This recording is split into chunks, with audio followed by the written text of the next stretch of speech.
Ayan, hello po sa ating lahat. Kumusta? I hope nasa mabuti po kayong kalagayan.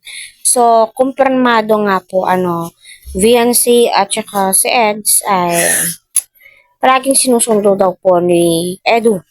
Itong si VNC. Siguro, yung minimin po dito ni Eds ay yung pagkuha niya kay VNC, no? Galing nagpa-dentist, no? Nagpa-brace po sila, nagpasukat, or at saka may mga ngipin pa pong need pastahan para sa ganun ay gumanda na din po yung ngiti ni VNC. Alam naman po nating lahat to na nakaka-boost po ng confidence, no?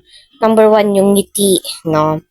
Kailangan pong ma-enhance daw po, no? Sabi ng mga supporters ng EDC. Although hindi naman lahat, yung iba dyan, mga basher po, no? Pero diyan pa man, huwag po tayo magpa-apekto sa mga basher kasi sila yung mga dahilan kung bakit sumisikat ngayon ang Team EDC. So, yun.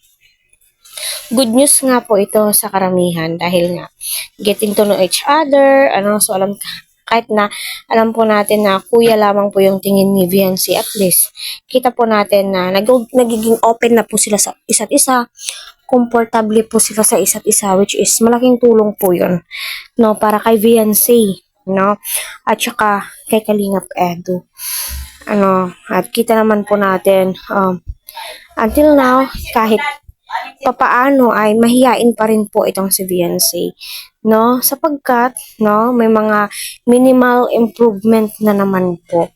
So, patuloy po natin silang suportahan. Tangkilikin ang kanilang mga video kasi kahit sino ay ma-excite po talaga kapag ganito yung maririnig mo sa mga sinusuportahan mo, di ba?